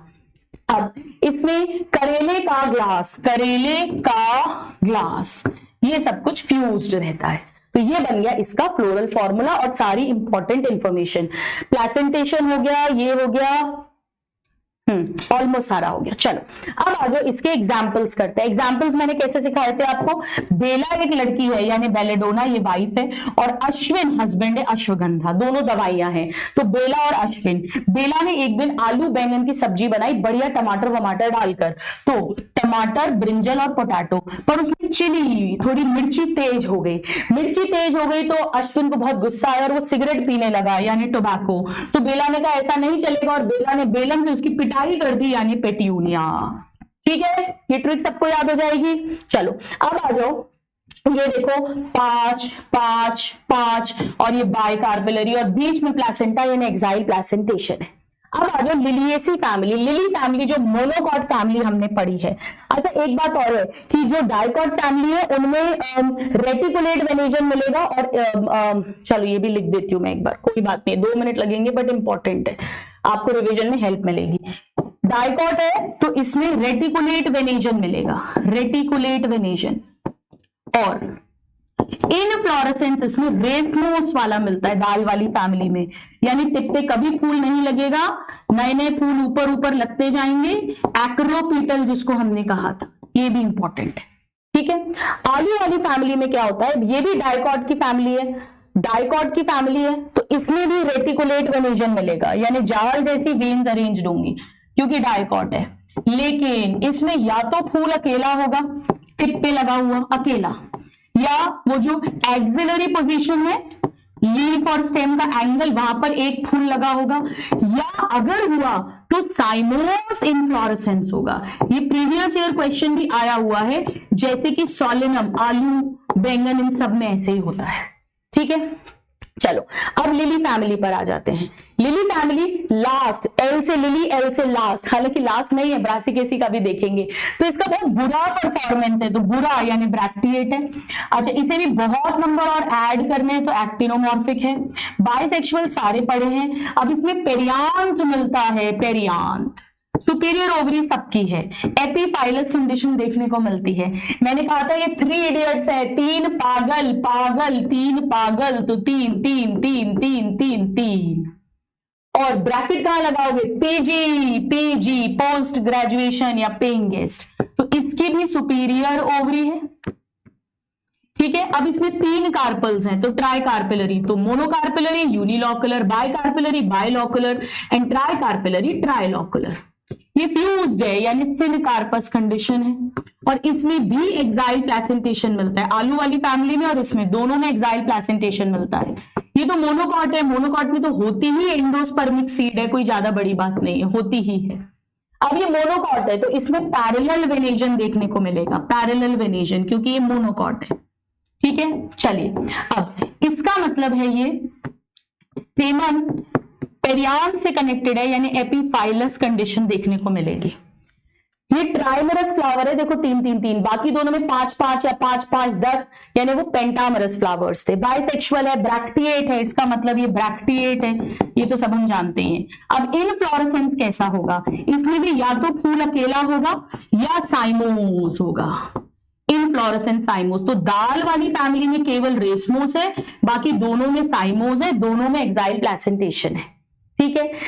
इसमें मोस्ट कॉमनली अम्बलेट टाइप का होता है, यानी अम्ब्रेला जैसा होता है। अम्बलेट मतलब जैसे ये फूल लगे हैं तो ऐसे लगते हैं सब एक से, जैसे छाता बन रहा हो, ऐसे छाता जैसा, ठीक है। चल अब इसके एग्जांपल्स में कैसे लर्न कराती हूं आपको कि लिली और ट्यूलिप, दो लड़कियां हैं लिली और ट्यूलिप, तो इसमें लिली भी आ जाएगा, तो लिली और ट्यूलिप, उनकी बड़ी ग्लोइंग स्किन है तो ग्लोरियोसा। कॉलेज जाती हैं कॉल्चिकम ऑटमनेल।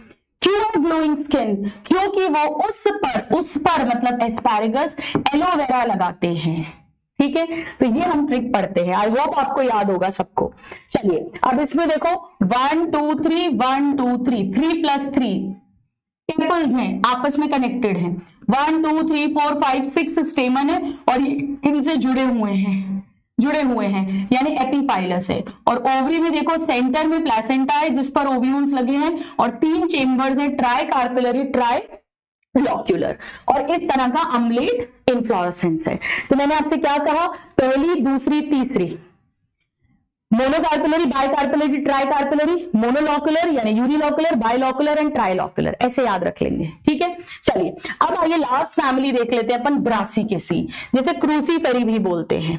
अब इसका फॉर्मूला हम कैसे याद करते हैं, अब ये भी, इसे भी बहुत नंबर चाहिए, ये भी बाइसेक्सुअल है। जाइगोमॉर्फिक केवल पहली वाली पढ़िए, फैबेसी बाकी सारी एक्टिनोमॉर्फिक है। अब ये भी डाइकॉट फैमिली है तो कैलिक्स कोरोला अलग अलग होंगे। कैसे याद कराती हूँ, 2 भैया 2 भाभी हो गए 4, 2 भैया 2 भाभी हो गए 4। सुपीरियर ओवरी, इसमें भी ये भाभियां मिलजुल के रहती है, भाभियां लेडीज मिलजुल के रहती हैं, तो इसका मतलब है सुपीरियर ओवरी है यानी ये भी हाइपोगाइनस है, और 2 कार्पल्स हैं यानी बाय कार्पेलरी है, और स्टिन कार्पस है, आपस में फ्यूज्ड है, इसीलिए हमने ब्रैकेट लगाया है। अब इसमें मस्टर्ड आता है, और मस्टर्ड और आर्जिमोन हमने क्या पढ़ा है, पेराइटल प्लेसेंटेशन, यानी यहां पर फॉल्स सेप्टम रेपलम बनेगा, और डाइकॉट है तो रेटिकुलेट वेनेशन, तो खैर इसमें भी होता है, ठीक है। यहां पर ये कंडीशन क्या बता रही है, ये वाली जो कंडीशन है 2 + 4 टेट्राडाइनमस, याद है 2 बच्चे यानी 2 छोटे स्टेमन घर के बाहर हैं और 4 बड़े अंदर हैं, ये वो बता रहा है। डन। तो आइए स्टूडेंट्स, इसी के साथ हमारा ये चैप्टर कंप्लीट होता है। हमने ये सारा कुछ पढ़ लिया है ऑलरेडी। ये देखो स्टेम में नोड है, इंटर नोड है, और स्टेम पॉजिटिवली फोटोट्रॉपिक है, सन की तरफ जा रही है। बाकी ये वो लाइंस मैंने येलो से मार्क की है जो थ्योरी में नहीं थी, समरी में अलग से हैं। लीफ जो है वो नोड पे लगती है बाहर की तरफ, यानी एक्सोजीनसली लगती है, बाकी सब कुछ दिया हुआ है already. So with this we complete the entire summary lecture of morphology of flowering plants. I hope आपको मजे आ गए हैं। Thank you very much, God bless you all, bye.